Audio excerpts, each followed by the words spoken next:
Now, what I'm disappointed in the most about this event is that nobody told me this was the official after party for Kamala Harris's DNC convention. So because it's our after party, fire up! Fire up! Fire up!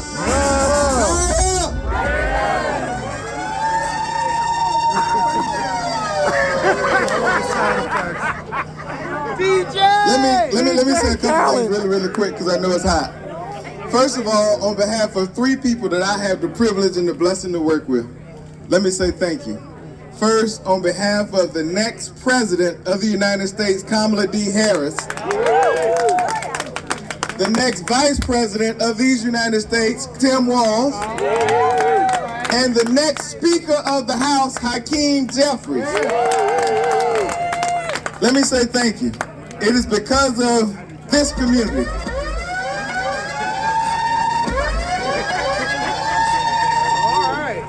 It's because of you all. The announcement came today. We raised $540 million to make Kamala Harris the next president of the United States.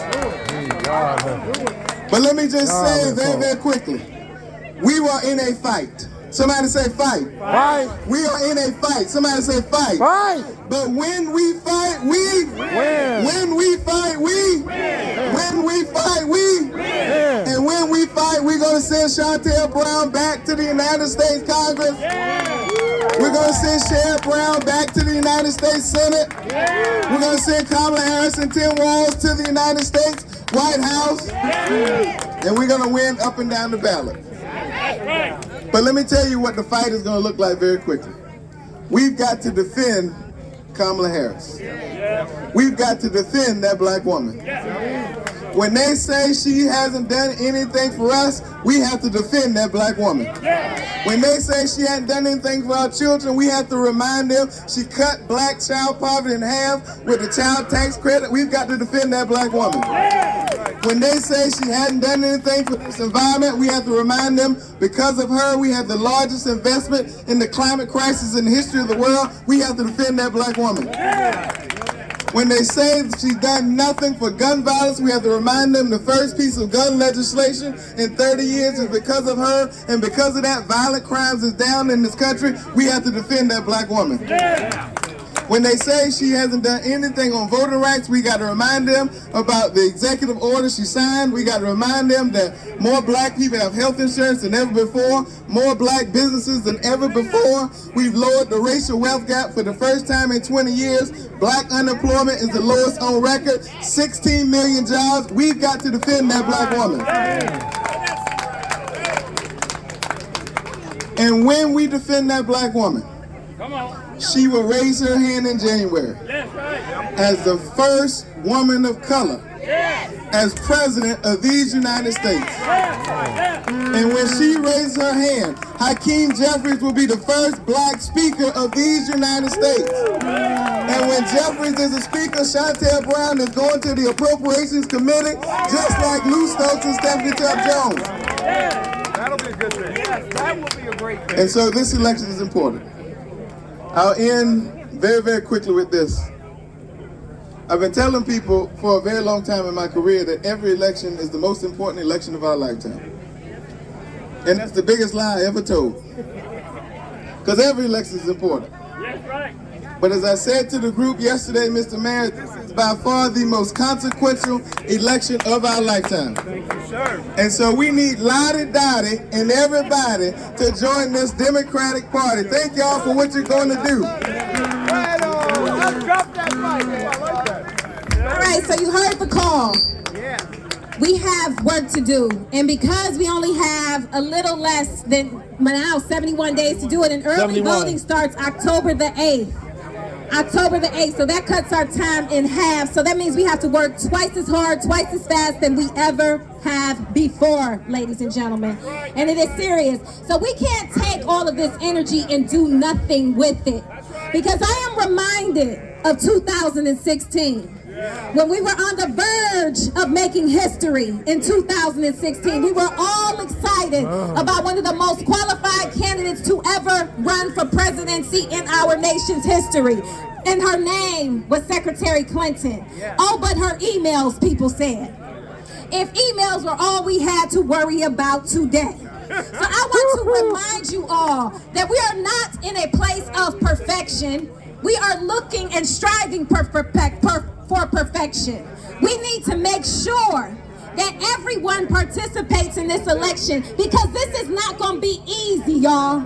And I don't want you to be under the illusion that big crowds and big donations will absolutely yield a victory, because we saw how this played out in 2016 when our candidate of choice had a blemish compared to what we're dealing with on the other side. And because people stayed home, because people took it for granted, because the polls were showing Hillary Clinton was bound to win, we ended up with Donald J. Trump. And let me remind you, because of that, he was able to appoint not one, not two, but 3 Supreme Court justices that will be there for a lifetime. And they started overturning decades of precedents. Things like women being able to make their own health care decisions. Now, the good news is, last year, when this issue was on the ballot in Ohio, we showed up in record numbers to make sure that we protected women's right to make their own health care decisions. Clap it up for that. But a national abortion ban is on the ballot, because if Donald Trump, J.D. Vance, and their Project 2025 is victorious, we are not just going back to the days before the civil rights, but before people that look like me, we could be going back to days before the Civil War. So we cannot take this for granted, y'all. We have to work incredibly hard and make sure that we are knocking on doors. We got to go from state to state, from city to city, from precinct to precinct, from street to street, from door to door, from phone to phone, to text to text. We got to make sure that we are reaching everyone. And I want to call a challenge out to everybody. Everybody here needs to vote early on October the 8th. We need to set a record on October the 8th. We need to pretend like October the 8th is November the 5th, so that we can make sure that everyone we know between October the 9th and November the 5th is participating in this election, because it is that serious, y'all. So make a commitment to me, please. And don't just go by yourself. I want to see the line around the corner on the earth, October 8th, of us showing up and voting en masse. We're going to have a press conference that day, y'all. I'm calling it out now. And we're going to show them how serious we are. We're going to break a first day voting record. And then we're going to turn out the vote like they've never seen it before. Because that's what I believe we're going to have to do. Because she's stretching the map. That's what we do. She's stretching the map. And Ohio could be back in play. But we're not going to wait for somebody to come save us. Everybody here is elected, so you know what to do to win. You know what to do to win. So don't wait for somebody to tell you what to do. In the words of Michelle Obama, do something. Don't wait for somebody to get you some yard signs. Don't wait to do a phone bank. Don't wait to canvas.